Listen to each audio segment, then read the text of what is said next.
从今以后分享数看下晝6點嘅客家新新聞，我係記啲哩。今天呢，等一下指揮中心就愛出來開記者會嘅，顯示全台灣總共嘅確診病例係489個。今天係唔係有有新增加嘅部分？下個禮拜六嘅，也嘅大家係咪研究當上愛出去聊聊一下？故所大家進來討論講5日連休假期係唔係會有調整呢？只有草本業也嘅指揮官陳時中還有行政院長蘇貞昌2-3年都表示講，也下5日連休假期完全唔會有任何嘅變化。唔過呢，咪有可能講接下來因為疫情有可能會有變化，接下來係唔係又會調整呢？咪將鄉親朋友隨時來收聽人嘅客家新新聞。今日投指揮中心正式開始以前，先帶鄉親朋友向下來關心到一下全世界有關武漢肺炎 COVID-19 也個情形嘅一下疫情嘅情形。來看到一下呢，全世界總共有289個例案度咧，韓國呢全球死亡病例就係突破為20萬例案度。一下因為有一個當然就會有新更新一種數據，故所呢一下國衛中心就當同衛福部，韓國一個英國嘅約翰霍普斯金大學，一片呢就當然會有清醒嘅統計，故所一個國衛中心就同2個單位嘅數據，撈佢聯絡起來，做出來一種像係新冠肺炎全世界即時嘅確診地圖。比講講呢，鄉親你送去網絡上呢，大家嘅國衛中心你就看得到，認識全世界一下確診人數，還有一個其實死亡嘅人數，近來增加嘅一條清醒嘅數據。先來看到也當過呢，全世界地圖當過，就會看到佢係用一種圖嘅方式，帶大家來看下做得了解嘅到認識疫情嘅情形變化。比講講認識全世界青島確診病例數係同哪呢？就係同美國，佢就會用一隻研究型，比講講用各種色，像一個美國因為係大頭名，一個確診病例數第名，故所佢就用一隻紅色嘅大研究，然後佢點頭美主要嘅素材。另外呢，還有當多素材，你就會看到一種一個研究，韓國大細細一種點，也就係表示講確診人數更多嘅素材，一個研究型，一個研究就會更大。故所呢，認識因為帶鄉親朋友對一種圖形呢，出來關心到認識全世界一下確診病例數前3名係同哪呢？第1名就係人家係講到嘅美國，認識確診病例數係93,953例案度，韓國呢突破為53000人客家死亡。第2名也係西班牙，係來到為歐洲鴉片。故所西班牙一下確診人數係223759個例嘅，死亡人數呢係超過為2萬例。第3名咪係頭一嘅歐洲嘅部分係意大利，意大利一下確診人數係195,351例，韓國呢死亡係有26,384例案度。故所認識全世界歐洲、韓國、美洲一下嘅疫情還係扯到當厲害。唔過也建議咧，一個指揮官沒有在嗰度提醒大家講，因為認識台灣嘅一個航空係老幾數下來嘅，故所對台灣來講，也建議咧，也一搏嘅。就冇一個新嘅人客係對其他素材曬落台灣嘅，咩冇對歐美一條素材落來嘅。故種認識對全台灣來講，一個疫情係有效控制下來，因為冇新增加一個儲定比樣機，還有其他方法落來台灣嘅人。故種認識全台灣嘅確診病例，還係維持到489個。韓國對台灣來講，已經有13年本土冇出現一個新嘅確診病例，故所也咪代表講，雖然講當然會有新增加一個確診案例，也係屯木監區當局盤沙監一個實施的阿邊個逼出來嘅。唔過呢，一個指揮官就有講到一件事情，一個屯木監區嘅事情，同一個確診案例也係冇共用嘅，因為也盤沙監當局雖然講要逼出來群體感染，唔過呢，大家要注意到，也係一則突襲嘅事件，而老記分開來看。故種呢，一個突襲事件還係近來深度，因為一個一條還係持續地進行。故種呢，一個係突襲事件，唔過對台灣來講，一下疫情全無一個本土案例出現，係唔係繼續數係呢？帶鄉親朋友來關心到一下全世界確診案例突破20萬，進行嘅新聞報道。根据媒体统计，2019新型冠状病毒所全球切到真厉害，各地切到个性嘅病患已经超过20万。日本疫情系对营业除夕，中国武汉市传出头一件死亡病例，92日了后，全球死亡人数超过10万。再过16日，未使到台湾时间26，大早3點，全球已經有20萬3000人過身。另外，客確診人數快為300萬。除了之前，兩個月初二驚是超過200萬，新聞超過200萬例，換算未來幾日是會超過300萬。根據真多國家通報嘅死亡統計，無同療養院亦係長照機構嚟到，還有唔係醫院嘅其他相關設施過身嘅人數算一批，換算實際嘅死亡人數會更加多。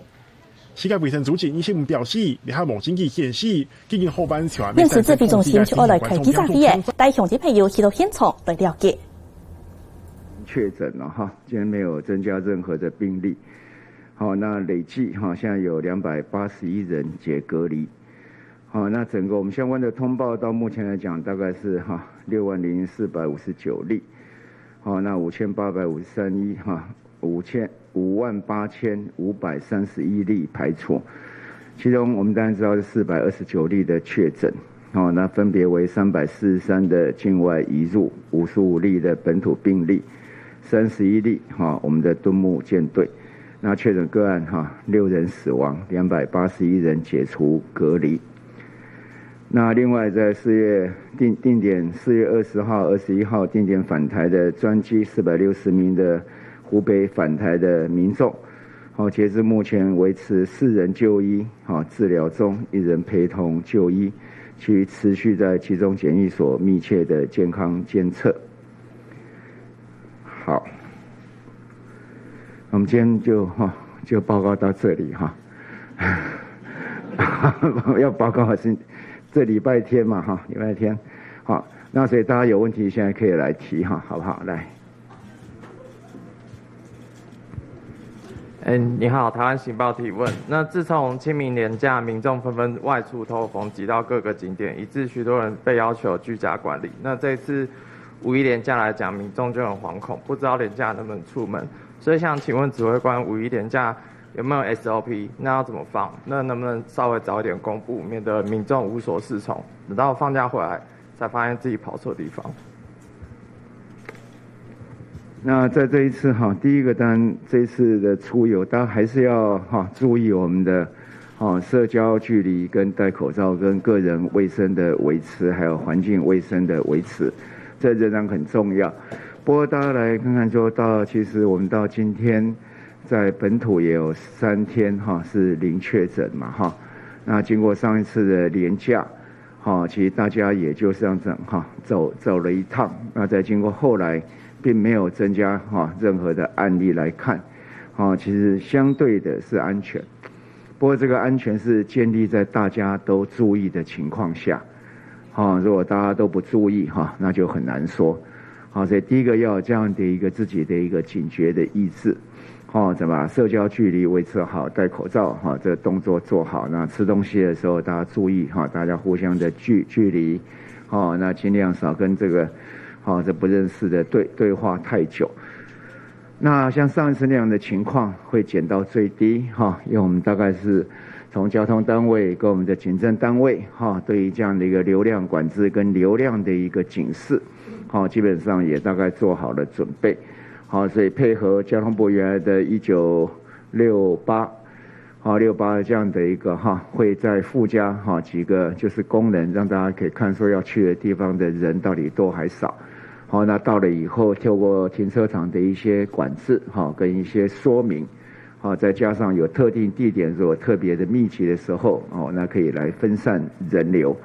那行政單位也會上面做最好的協助。所以像上次那樣子的一個臨時的情況，我相信會減到最低。不過再還要提醒說，大家要注意了。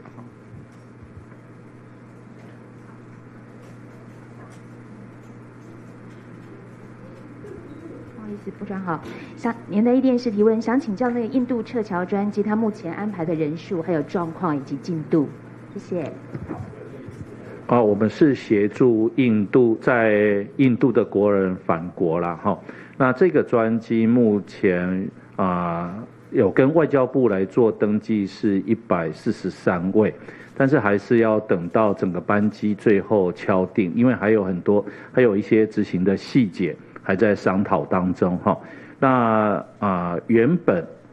跟这个外交部登记的有将近295位，但是现在目前实际来登记的是有143位。那最后还是要等到所有的细节都这个敲定了之后，才会来做执行。那印度返国的这些民众，我们都会事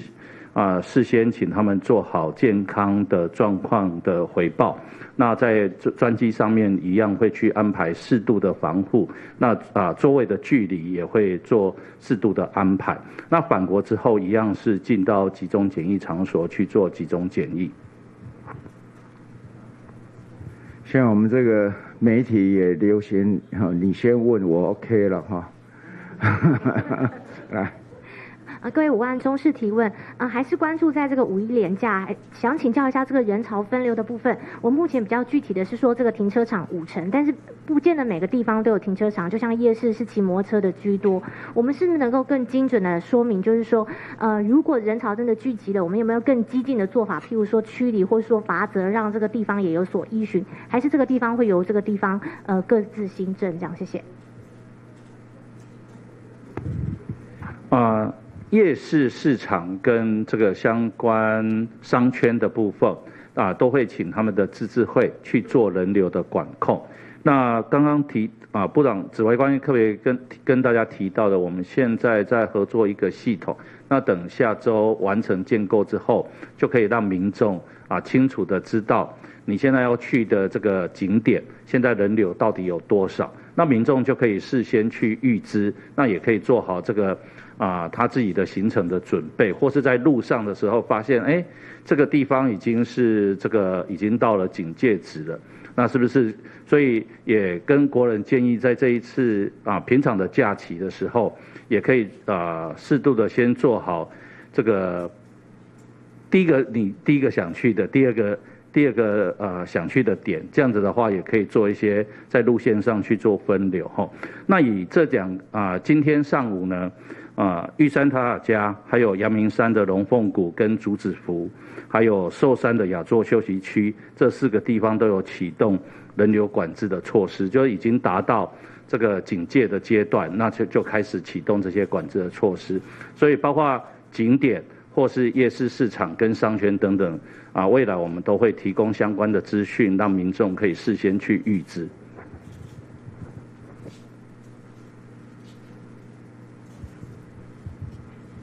你好，新新闻周刊提问，昨天在记者会上面有听到说这个台大实验室部分，他在检验这个磐石舰官兵的协议抗体部分，他没有分那个 IgG 跟 IgM， 所以我想请教一下，这会不会影响到？因为这个影响到说他们这个感染的时间嘛，所以我想请教一下说，这会不会影响到我们后续对整个感染这个时程的一些推断？那第二点是说，我们注意到就是说，在这个美国的纽约州还有加州都有做这种小范围的抗体的抽样，然后有发现说大概就以2.5%到13%左右的民众其实有他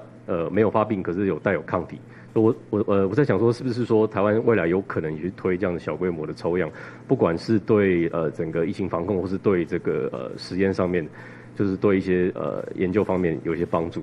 以上，谢谢。好，大概就是我们可以讲，就是说在2个实验室上面，其实我们3个实验室看起来它结果都有一些落差在，而事实上现在对于抗体的检验，因为各个并没有一个 golden standard 就没有一个最标准的一个形态，所以都有一些落差在。那我们也透过这一次相关的一些这些血清的一些研究。来找出哪一个方法或者怎么样的判读，能够对这样的一个情况能够有所了解，进而透过这样的一个了解，对我们的一些相关的策略，做出调整。然后第二个，我们要小规模的做，到目前我们大概很清楚，以现在的我们的流行的一个情况，大部分这些抗体的检验，可以说全部了，它的误差值可能都比我们现在的一个这样一个流行的情况还要高，所以换句话说，你很难用这些东西来做一个诊断使用，好，因为它的精确度就比我们的那个值还要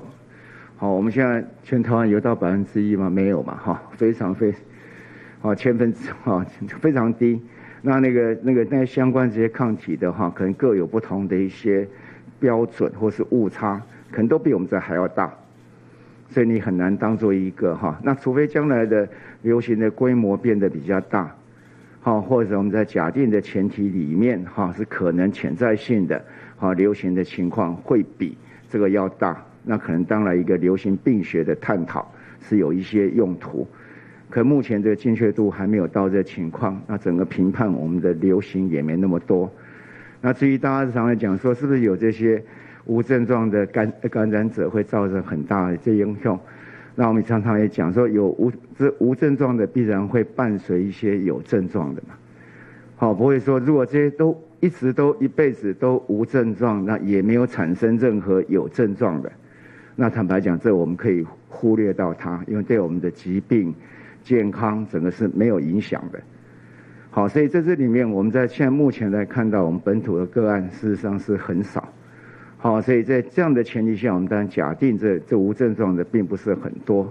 而且在这样的一个没有办法很精确的去抓就把它筛选出来，运用很多的方式来做一件事情，可能对我们现在的防疫工作不见得是有用的。当然，随着这些科技的进步跟流行的情况的变化，我们随时会跟专家来讨论，那拟定相关的策略。您好，中国时报提问：最近高雄市长韩国瑜抛出是否要筹措裁员，对于有意愿扩大筛检的医护人员扩大筛检，让扩大筛检再度成为话题。那除了医护人员之外，之前我们有10起本土个案病例查不到明确的感染源。那之前以酒店女公关按379为例，当时123位确诊者的那个接触者当中，4月16日的时候，指挥中心说这边只筛检了22位，然后22号宣布所有的人都14天隔离期满，结案了。可是问题是，如果说最后我们没有把剩下那100位也都把它筛检的话，那要怎么样确保说他们没有无症状感染者呢？所以有2个问题，第一个是想请问，最后这些剩下100个人都没有筛检吗？然后第二是说，因为指挥中心4月中的时候提到，我们目前单日筛检量最大量能可以达到4100件，可是以昨天4月25日为例，只筛检了600多件。那想请问指挥中心，未来是否考虑对于包括像确诊者的接触者，尤其是这种还没有查到明确感染源的扩大筛检呢？以上。第二，大概所有的这些防疫还是第一点要有方法嘛那方法你必然是要有一些科学做基础，然后第二你要有步骤。那这样散弹打鸟对整个的防疫工作不见得有帮助了然后第二，刚才讲到，我也常常提说，如果无症状者你把它找出来，那目的是什么？目的他无症状，然后把他抓去，然后再验3-4阴，再把他放出来。好，那问题这些人有没有？这也是一个必须要被考虑的。所以在这里面都有很多的这些的步骤里面，都会考虑到说，那发生了怎么样的一个迹象？那有那样的一个迹象，我们必须要做哪一些事情？这是在考虑的一个方法。然后第3个就是说，对于接触者要不要扩大筛选？这个我们有一点考虑了。就是说对于相关的确诊者的密切的接触者，未来在匡列的时候，是不是对于我们裁剪的对象放得更宽一点？这我们有在考虑，不过还是要根据这些相关的统计的数目来看那样的一个必要性有多高。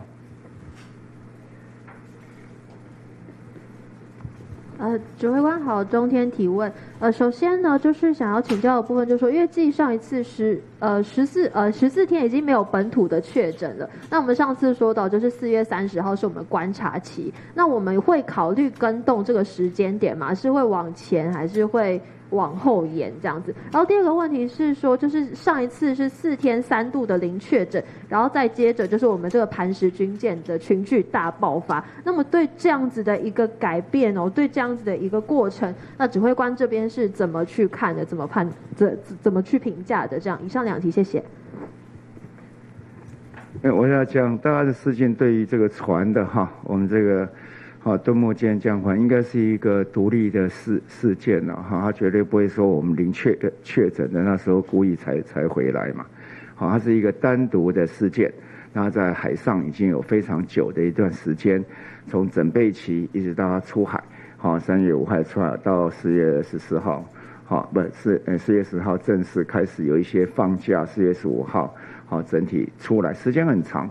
好，那只是一个时间的巧合，只是在那时候大家社会对于零确诊这样的一个社会的氛围，觉得好像有一些扫兴，但这个这不是说他们故意要这样子嘛，所以这是一个独立的事件。那今天是13天嘛，如果我们大家都零确诊，今天是第13天嘛，那我们当然看的时间稍微长一点点，观察的长一点点才来高兴还来得及了，我14天是一个第一波的一个观察期，事实上如果大家有时候有观察这些相关的无症状的或相关的情况的症状发展的又比较慢，所以持续的注意是必要的。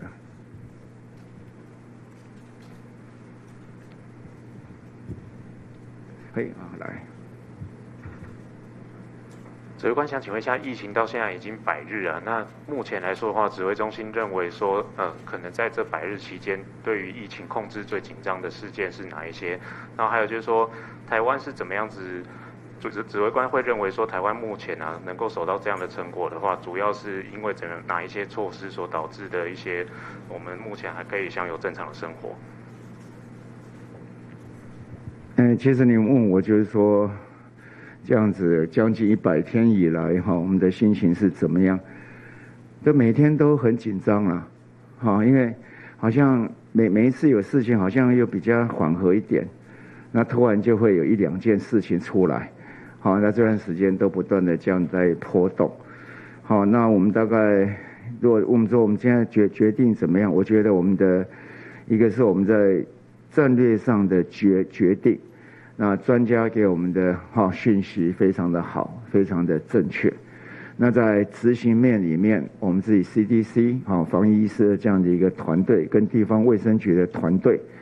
把疫调做得很精准。然后第3个，各个部会的合作，大家想看到，不管是我们一开始的在里干事或警政协巡，那警察单位非常的帮忙。然后过来到交通部防疫大车队的成立，那很快的，在我们在疫情国外回来正高峰的时候，那很迅速的就把它把这个防疫大车队就做出来，然后接下来防疫旅社，然后在这次的一个交通的流量管制啦，等等的，很多的单位都尽到很多的力量。那像我们劳动部，也对于移工的管理。等等的，我觉得当然就是结论起来就是专家在战略上的协助的拟定，加上我们 CDC 专业团队在疫调上的努力，然后加上部会之间的合作，让我们今天还能够在这样的把疫情控制住，而且基本的生活的步调有受干扰，但是没有很强烈，所以这我认为是我们几个成功的因素。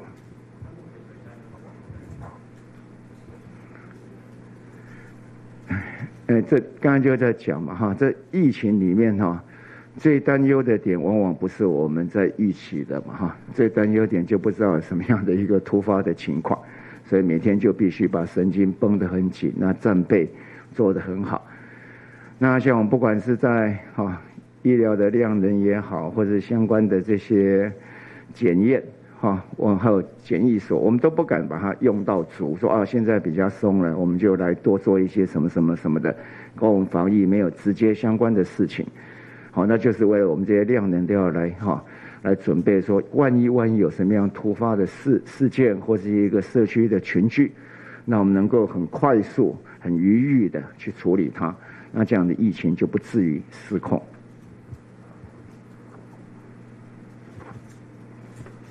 不好意思，想请问指挥官，我们今天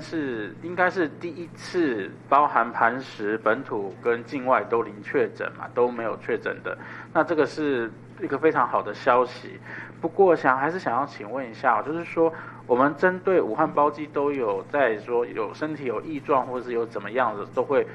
都会随时都会说嘛。那到目前现在的话，还有没有异状的国军磐石舰队的国军，现在目前正在诊查中，或者确定他的身体状况。然后第二个是说，我们现在从磐石舰队回来，现在也大概应该也有7天1个礼拜了嘛。那我们是不是能够初步，因为疾病的潜伏期大概是7天，他们磐石舰队这个比较特殊一点。那个基本上我们来按照一般来说的话，是不是我们能够放心的说，已经7天了，如果没有大规模的再多的事件的话，是不是也能够告诉社会说，这个已经是比较能够掌控的，民众比较能够放心。那在他们出解隔离的时候，是不是也能说，也不太会对于社区会是个威胁这样？那个相关的数目字我可能没有那么的详细，但我印象中好像还有一个在住院中的嘛，在住院检查那有17个在这个检疫所里面有症状的，可能数目有一点，大概是这样的一个数目了然后第二个就是说，其实我们到那天17号召回嘛，那天17号召回，应该到18号就开始都进入到我们的检疫所，所以其实算起来也有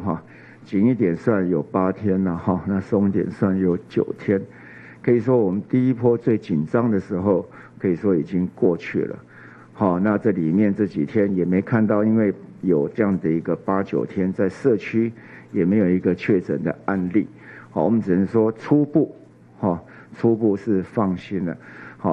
不能说初步放心，初步比较放心了那到14天我们就比较能够松一口气，但那时候我们还是有自主管理的一个7天到14天，那样才能够完完全全的说安心了。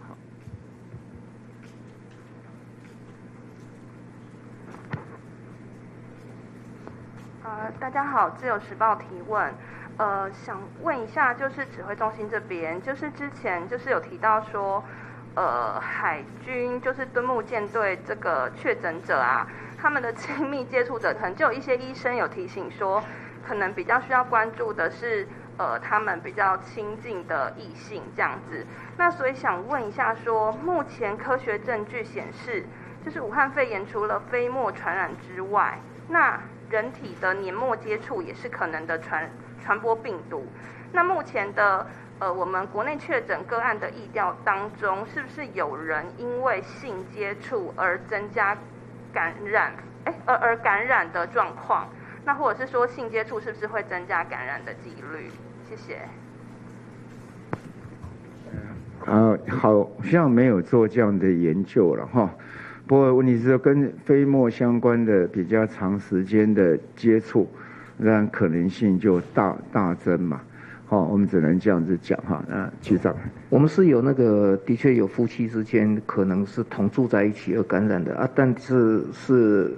飞沫还是其他的接触的其他的物体，还是其他的管道，这部分就没有办法很详细的能够理得清楚。我们大概定义就亲密接触者。亲密接触者事实上感染的风险是相对的高了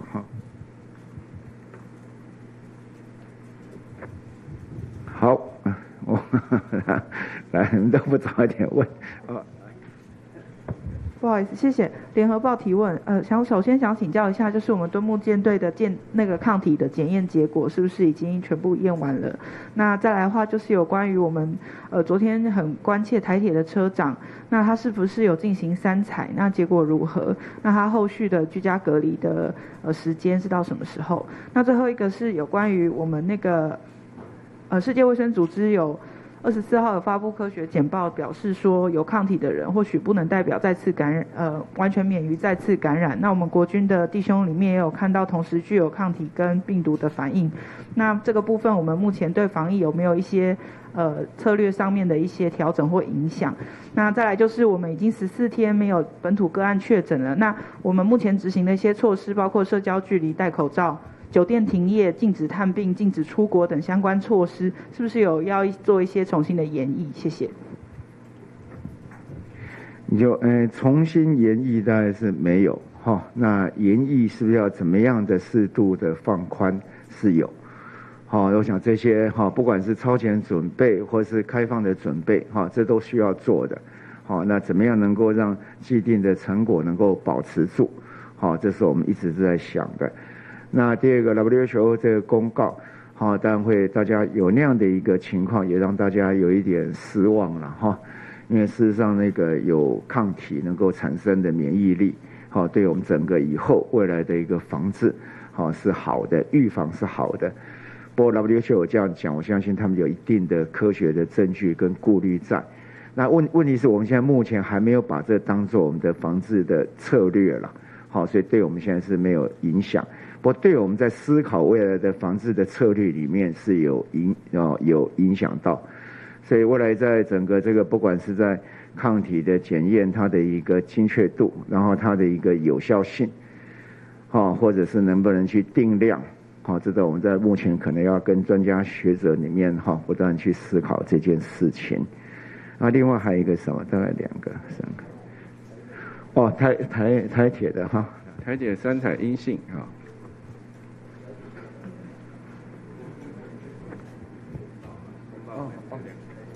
是 OK，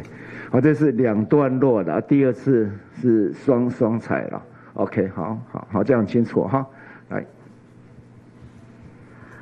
你好 ，TVBS 提问：板桥荣民之家说有收到 CDC 的指令啦，说要把有外劳照顾的和没有外劳照顾的荣民分开来。那这对于有一些人来说，他们觉得有歧视的意味。我们指挥中心有掌握到这讯息吗？第2个就是一样是印度撤侨的问题，我们想了解一下，就是那个机票的部分，它的价钱是多少？另外有一些民众是反映说，现在他们很多地方其实还是处于一些被管制的状态，所以他们现在到新德里可能有一段路，然后比较麻烦去，有没有打算要采用一种跳点的方式去接他们？谢谢。因为印度现在也是全面管制，那这个机场的航权的申请是这个，如果你要跳到其他的点，就必须我们要重新跟印度去谈新的航点的这个航权的部分，所以我们原有的我们只能从既有的航权的点来做处理，这是第一个哈。所以在第一个阶段，印度的国人在反映的时候，确实有一些陆路上的问题啦哈，所以这个由外管在协助，那他来解决在印度的时候的陆路问题哈。那第2个是机票的价格的部分，现在还是华航跟这个当地的台商还有外管一起在做这个还在做细节上的一个协议哈。那基本上，这个因为最近韩国也有一架这个协助国人返国的专机，那韩国的那一架其实在价格上也不是这个过去单程的这个价格啦哈，所以大概因为这个是一个空机在协助国人返国的这一个部分，大概可能不能用过去的单程的价格来做思考，大概可以提供的是这样的一个资讯哈。那至于刚刚讲到那个长照机构哈，那规定不是从CDC 这边直接下去的嘛哈，我想是我们那个长照机构的一个加强管理的办法里面来拟定的。它并没有分什么，它最主要是对于移动风险的高低，然后做分流分仓的一个这样的一个分配，不同的人照顾的，让它集在一个小的区域里面。那一旦有风险的时候，我们这样的一个封仓的风险管控比较能够建立得好。东森新闻想要问一下那个指挥官。就是我们今天都看到了爱尔兰媒体有披露，就是说您的投书。那这一阵子您这么忙，90几天都没有休假，您还会继续投书吗？那再来就是说，5月 WHO 世界卫生大会这边也会有一个会议。那我们长时间这样子，部长努力了，除了对外之外，也帮我们增加能见度。这样下去，我们参加的机会现在看起来会有比较高了吗？谢谢。参加的机会我不知道呢哈，这东西确实也不是操之在我了哈，我们只能尽其在我嘛。那我们该做的事情都要做啊。那我们最大只有一个，能够参加当然很好。那万一发生情况，我们让台湾在世界的能见度增高，那这也是一件很好的事情。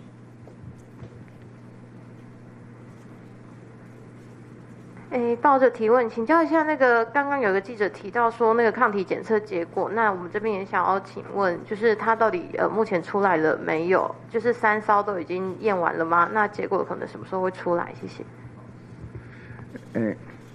3艘的结果都出来了，可是结果各有不同，所以我们大概今天这个完的时候，我们也会召开第一次的会议，做这个结果，大家做初步的一个判读。那我相信这个判读是需要一点时间。我认为除了不是说只有看说阳阳阴阴到底谁有谁没有，那要根据这个所谓的症状的情况、时序的先后，那是 IgG 还是 IgM， 还有它各种的一个强度的各个不同，这些可能要一点时间。这一题其实是蛮复杂的，不过它也蛮有探讨的价值了哈。指挥官好，民事提问，想问一下，今天台北发生这样子 KTV 蛮严重的一个火灾，那大家会想问说，因为其实之前我们已经针对酒店舞厅做了一个营业的管制，有一些客人他们是直接移转到 KTV 去，那我们接下来会有需要对 KTV 做加强的管制吗？那另外也想要问一下副指挥官，内政部针对这件事情，未来会不会加强一些安检的部分？谢谢。安检的部分，消防安检在中央跟地方，我想这几年对于这个公共安全都非常重视哈。没有一位地方首长愿意去看到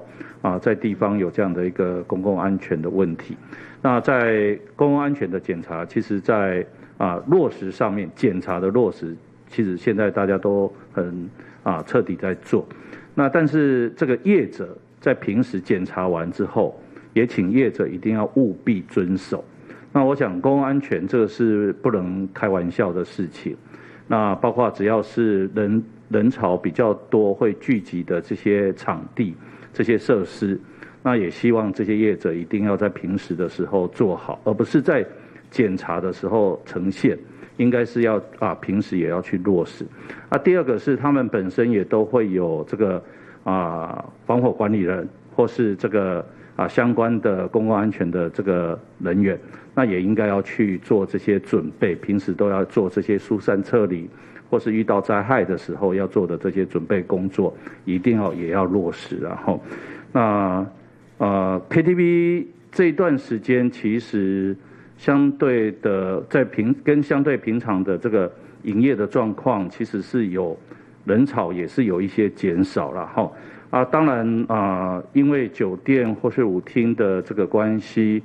是不是转移到 KTV 去？我觉得那个是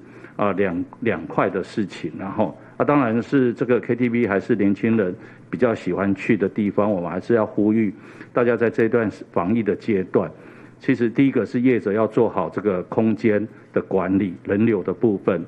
第二个是也请大家其实。年轻朋友在这段时间也可以尽量减少外出啦。我们现在大概目前以现在的一个防疫的情况，大概一时之间要做这种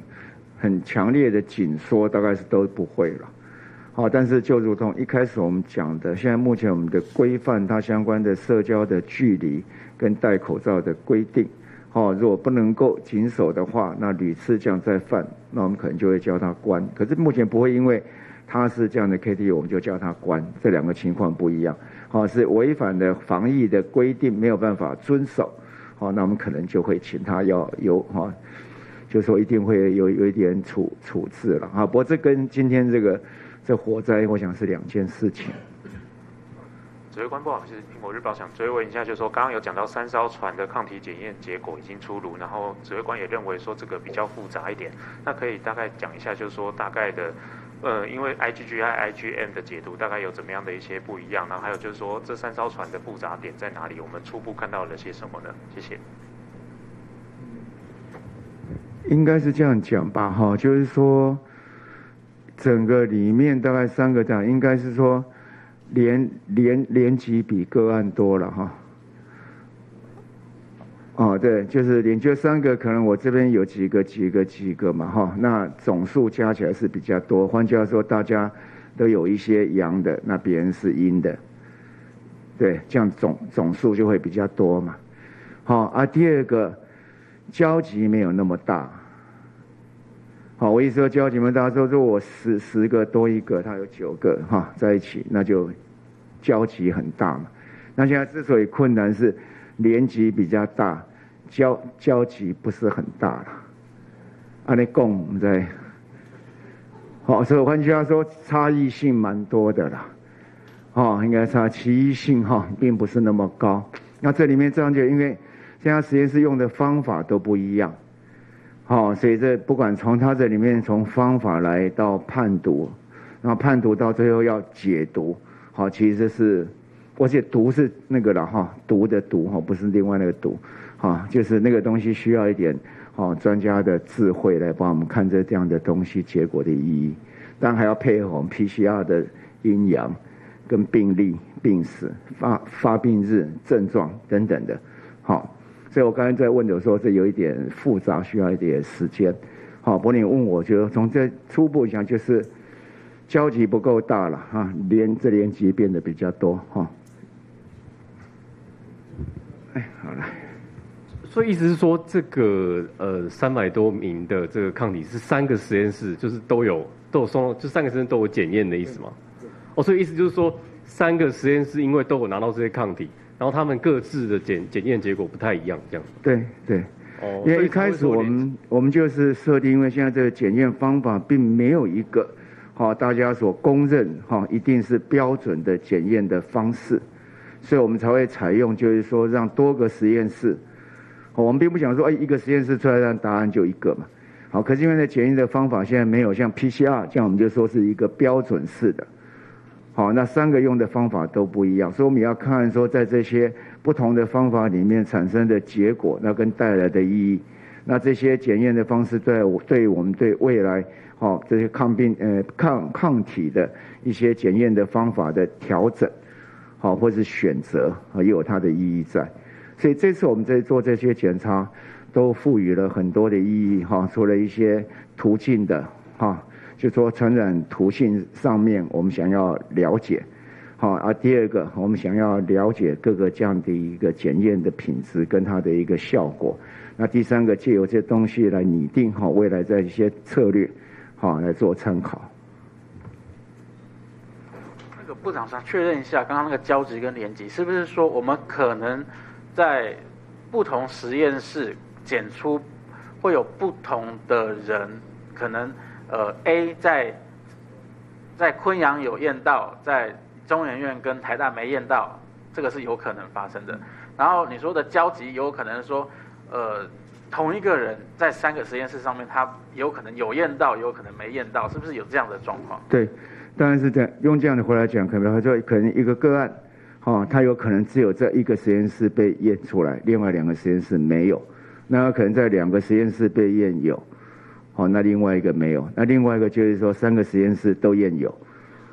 那当然是3个实验室都验没有的是比较多了，它那个连级加起来没有那么大到那个情况，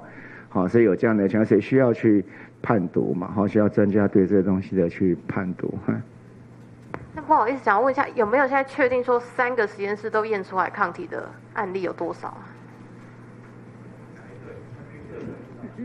有了，知道了，那没有一个个去算，因为现在还是要对那个解读上，3个实验室都一样的，还没有对了2个有对过，1个还没对了好，来，部长午安，我这边是3立新闻，我想要请教一下部长。就是在5月3号的时候，高雄市要兵推，那我们不晓得部长这边有没有收到邀请？我有没有收到那可能要问我的秘书才会知道那不过我现在就讲，这像苏院长讲的，我们一直都讲，就是说这事情大家要推就去推，但是不要耗费太多的人力跟物力嘛那能够了解，那我们比较希望就是说，如果我们相关的一些处置的一些我们的那个 guideline 有下去大家对那个有一点了解哈，那个是好的了哈。但是说要说这样实际的那样做，那我觉得现在是没必要了。好，那我们今天的记者会就到这里哈，谢谢。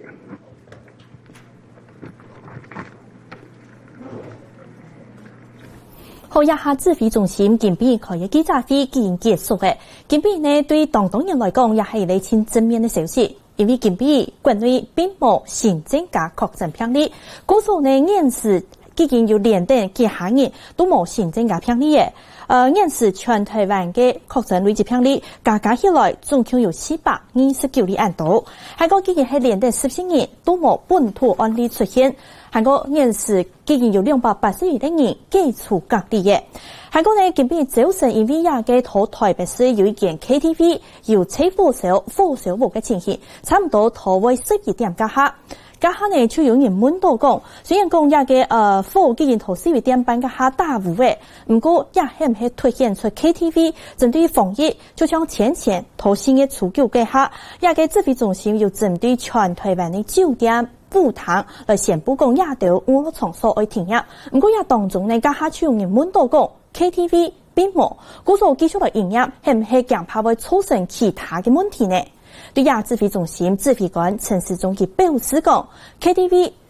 系爱讲到佢，除非佢违反嘅防疫嘅安度措施，将会对佢开发，还个嫌佢爱关起来以外，其实 KTV 并唔会讨亚摆嘅亚种情形，因为吹火烧就要求佢针对防疫。我来停业，故所也系今边呢针对亚嘅吹火烧嘅事件，加下指挥官作为清醒嘅说明。还个当年轻关系么？因为下个礼拜5日连续假期就爱到来嘅，系唔系会有因为像今边呢亚嘅完全冇确诊病例，连等2礼拜按久都冇确诊病例嘅，系唔系5日连续假期当到防疫嘅规范会留佢并用下来呢？亚嘅指挥官表示讲。亚嘅疫情都一下已经按久嘅，提醒大家还系爱随时保持社交距离，韩国呢爱戴遮嘅咩人同人爱离下远啲嘅，韩国呢佢提醒我，亚伯嘅尽量唔好讨唔熟悉嘅人，也就系非特定族群嘅人，来比如讲讲话讲下久啲嘅，惊怕因为人对佢唔认识唔熟悉，故所呢惊怕會亞嘅程度嘅感染風險會提高，佢針對亞度內容呢來同大家做分享。故所呢客家新新聞下晝嘅記者會為大家重點整理，就差唔多到鴉片呢。新聞感謝詳細嘅收看，並請鄉親朋友當日頭早晨9點半，韓國呢下晝2點，聽聽客家新新聞，許麗玲、陳彥祖共下來關心疫情嘅新鮮發展。再會。客家新新聞，客家 Live。本唔清醒嘅疫情之心，我係陳彥祖，我係許麗玲。當日早晨對報紙條版來關心國內外有哪條重要消息。下晝2點要開記者會，隨時同樣路況來關心疫情嘅新鮮發展。請收聽客家電視 YouTube、網站、Facebook 和 Telegram，隨時掌握客家新新聞。